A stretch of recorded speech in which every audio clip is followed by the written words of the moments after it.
இருங்க போயிடாதீங்க. என்னுடைய சேனலுக்கு போங்க.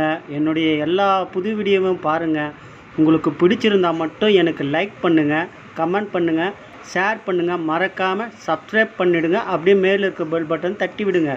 இந்த வீடியோவில் நம்ம ஃப்ளோர் மில் கிரைண்டிங் மிஷின் பிளேடை எப்படி சரி செய்வது வாங்க பார்க்கலாம்.